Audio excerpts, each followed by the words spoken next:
तो कैसे हैं आप लोग। आशा करता हूं बहुत अच्छे होंगे, घर पे होंगे और स्वस्थ होंगे। तो आज से इस चैनल पे क्लास 12th आर्ट्स का एक नया सीरीज स्टार्ट हो रहा है और इस सीरीज में हम लोग आर्ट्स के सभी सब्जेक्ट को पढ़ने वाले हैं। हालांकि अभी तक मैं इस चैनल पे एक्टिव नहीं था, लेकिन अब से मैं एक्टिव रहूंगा। लेकिन इसमें आपका भी सपोर्ट चाहिए। आपका क्या सपोर्ट चाहिए? वीडियो को लाइक करना है, चैनल को सब्सक्राइब करना है और वीडियो को अपने दोस्तों को जरूर शेयर करना है, क्योंकि एक वीडियो को बनाने में बहुत ही मेहनत लगता है। इसीलिए वीडियो को आप लोग शेयर जरूर कीजिए, क्योंकि जब वीडियो पे व्यू नहीं आता है तो फिर वीडियो बनाने का मन नहीं करता है। इसीलिए आप लोग वीडियो को जरूर शेयर करें। तो आज हम लोग जो है हिस्ट्री के पहले चैप्टर को शुरू करने के लिए जा रहे हैं और अभी हिस्ट्री पॉलिटिकल साइंस का वीडियो आप लोग को डेली मिलेगा। तो आज हम लोग जो है हिस्ट्री के पहले चैप्टर को शुरू करने वाले हैं। और आप सब जानते हैं क्लास 12th हिस्ट्री का पहला चैप्टर क्या है। पहला चैप्टर है हड़प्पा सभ्यता।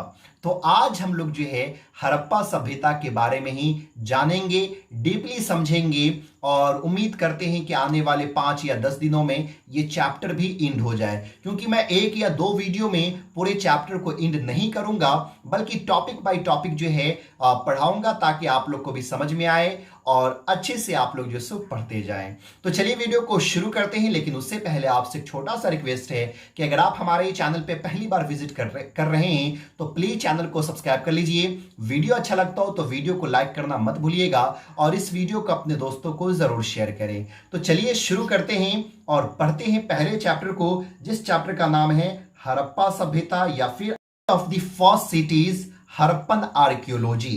प्रारंभिक नगरों की कहानी, हड़प्पा सभ्यता का पुरातत्व, यानी कि हड़प्पा सभ्यता के बारे में डीपली हम लोग को जानना है।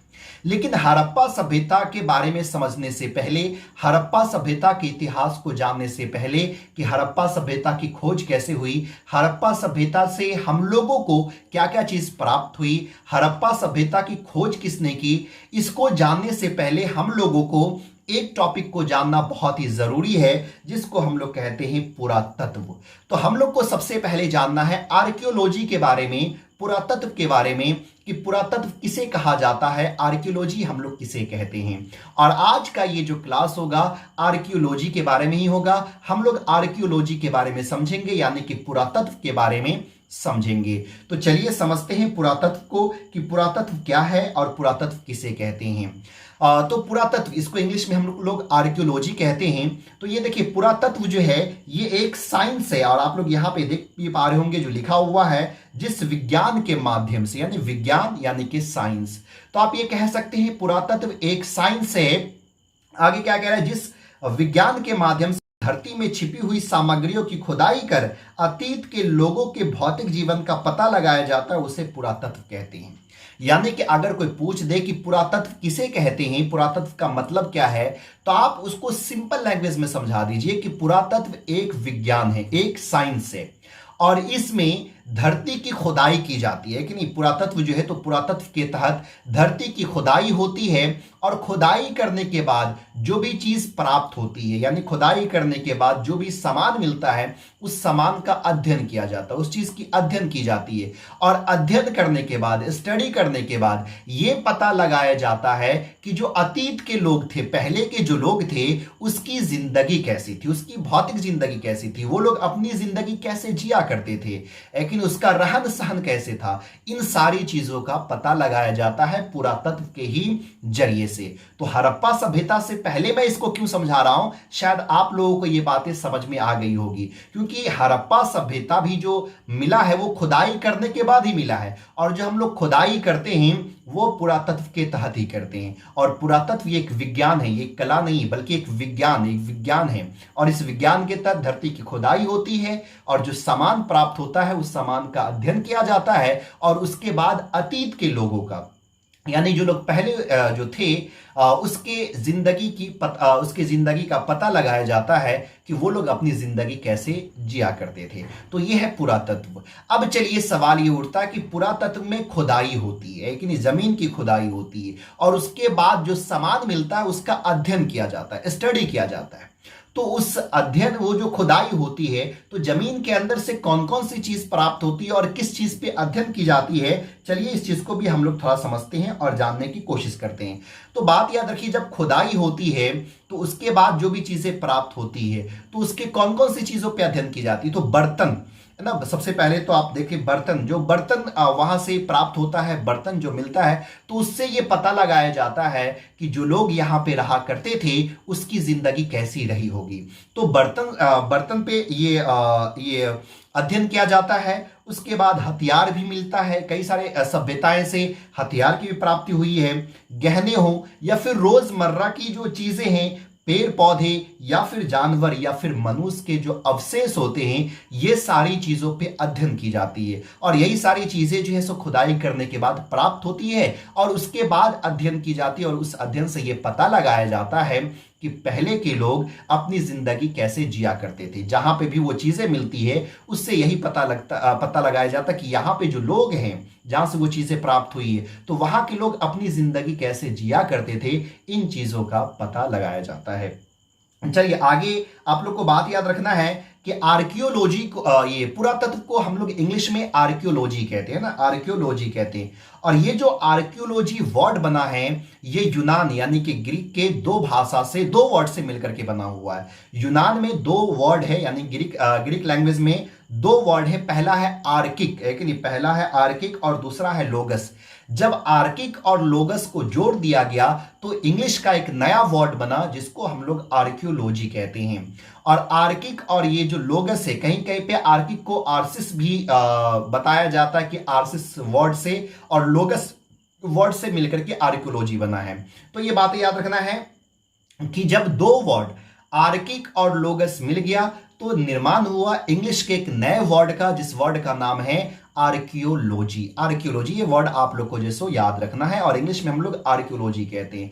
और ये जो आर्किक और लोगस है, ये यूनान का एक लैंग्वेज है, ये यूनान का भाषा, ये यूनान का एक शब्द है, जिसको आप लोग ग्रीक कहिए, ग्रीक का ये शब्द है। अब चलिए थोड़ा ये भी जान लेते हैं कि आर्किक का मतलब क्या होता है और लोगस का मतलब जो सो क्या होता है। तो बात याद रखिएगा, आर्किक का जो अर्थ निकलता है वो पुरातन है कि नहीं, पुरातन। और लोगस का जो अर्थ निकलता है वो ज्ञान, यानी कि पुरातन यानी कि पहले जमाना, पहले जमाने का, पहले के काल का। और ज्ञान यानी कि अध्ययन है कि नहीं, लोगस अध्ययन करना। तो पहले के जो लोगों का अध्ययन करते हैं, जो ज्ञान हासिल करते हैं, उसी को आर्कियोलॉजी कहते हैं।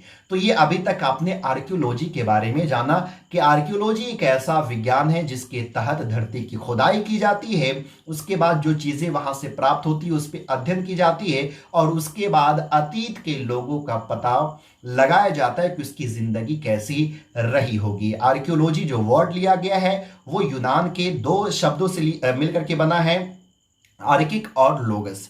अब चलिए थोड़ा सा इस चीज के बारे में जानते हैं।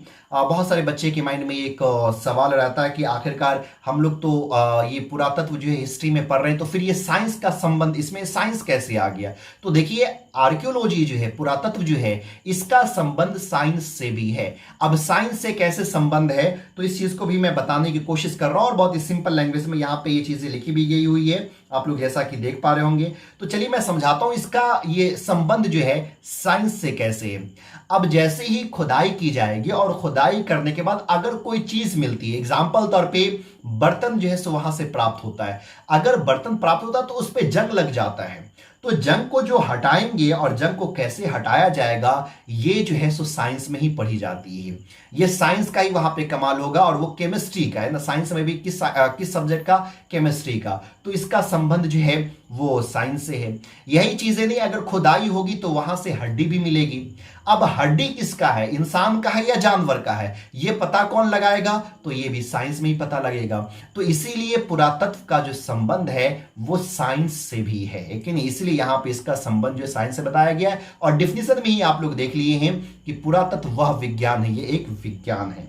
अब चलिए आगे जैसे हम लोग जानते हैं कि पुरातत्व में खुदाई होती है कि नहीं, पुरातत्व में खुदाई की जाती है, उसके बाद ही कोई चीज की प्राप्ति होती है। जमीन की खुदाई करते हैं, फिर अंदर से कोई चीजें जो है सो प्राप्त होती है। तो आपको बात याद रखना है, पुरातत्व में जो उत्खनन किया जाता है यानी खुदाई जो की जाती है, वो दो तरीके से खुदाई की जाती है। सबसे पहला तरीका जो है वो लंबवत है और दूसरा तरीका जो है वो क्षैतिज है। तो चलिए सबसे पहले आज हम लोग जो है सो समझेंगे लंबवत के बारे में कि लंबवत क्या है, और उसके बाद हम लोग जानेंगे क्षैतिज के बारे में। तो चलिए सबसे पहले जानते हैं लंबवत। लंबवत में किस तरह से खुदाई होती है। तो बात याद रखिए, जैसा कि आप लोग देख पा रहे होंगे, इसमें किसी स्थान की लंबी खुदाई की जाती है या खुदाई तब तक चलती रहती है जब तक कि प्राकृतिक मिट्टी ना मिल जाए। इनमें ऊपर से नीचे खुदा जाता है, यानी कि जो लंबवत खुदाई, इसमें लंबी खुदाई होती है। यानी कि अगर किसी सभ्यता का पता अगर लगाना है तो ये लंबवत खुदाई से ही पता लगता है। जैसे कि आप एग्जांपल तौर पे मानिए यहाँ पे आपको खुदाई करना है, तो डायरेक्टली जो भी आर्कियोलॉजिस्ट होंगे वो उसकी खुदाई करते चले जाएंगे। वो बहुत दूर में खुदाई नहीं करेंगे, बल्कि एक ही जगह पे और एक ही जगह पे लंबी खुदाई जो सो करेंगे, और तब तक उसकी खुदाई की जाएगी जब तक जो सो प्राकृतिक मिट्टी ना मिल जाए। और प्राकृतिक मिट्टी का अर्थ क्या होता है आप सब जानते ही हैं। तो प्राकृतिक मिट्टी ना मिल जाए तब तक उसकी खुदाई होती रहेगी, और अगर कोई चीज मिल जाती है तो उसके बाद फिर उसकी कहीं क्षैतिज खुदाई होती है, विस्तार से उसकी खुदाई की जाती है।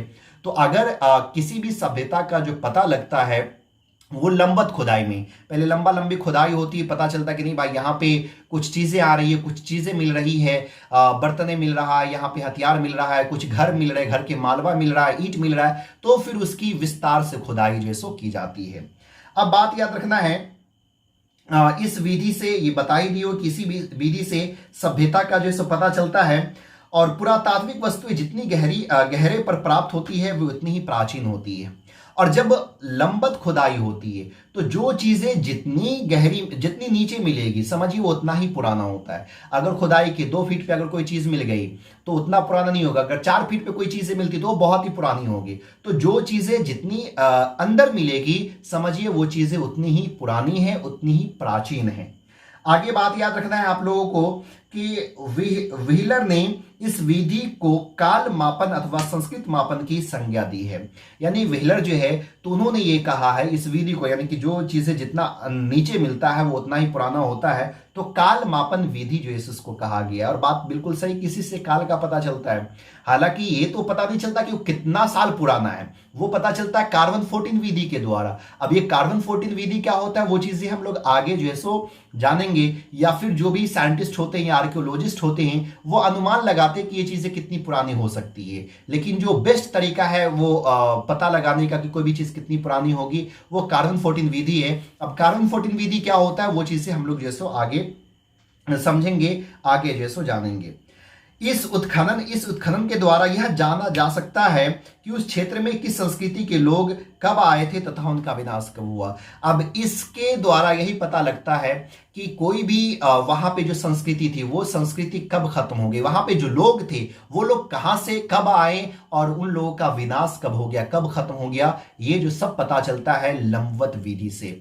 अब चलिए जो दूसरा प्रकार है उत्खनन का वो है क्षैतिज है। अब क्षैतिज में क्या होता है, तो सिंपल से बात समझ लिए, कोई टीला है कि नहीं, टीला यानी कि ऊंची जगह, जहां पे आपको कुछ ऊंची जगह जो नजर आती हो, तो उसका जो विस्तार से खुदाई किया जाता है, तो उस विधि को हम लोग जो कहते हैं क्षैतिज विधि, जिसमें विस्तार से जो है सो खुदाई की जाती है। अब इसमें क्या पता चलता है, तो इससे यह पता चलता है कि सभ्यता को विकसित करने में किसी स्थान विशेष का योगदान क्या रहा है। यानी कि ये सभ्यता को विकसित, एक सभ्यता का पता चलता है क्षैतिज विधि, ये लंबवत विधि में, लेकिन उस सभ्यता का विकास कैसे हुआ, किस तरह से हुआ, ये पता चलता है क्षैतिज विधि में। इस विधि का प्रयोग सर जॉन मार्शल ने 1944 से 1945 में जैसो किया था, 1944-1945 में जैसो किया था। तो अगर ये भी कोई क्वेश्चन पूछ दे कि क्षैतिज विधि की शुरुआत किसने किया, तो आप लोग को बताना है सर जॉन मार्शल। तो इतनी बातें जो है आप लोग को याद रख।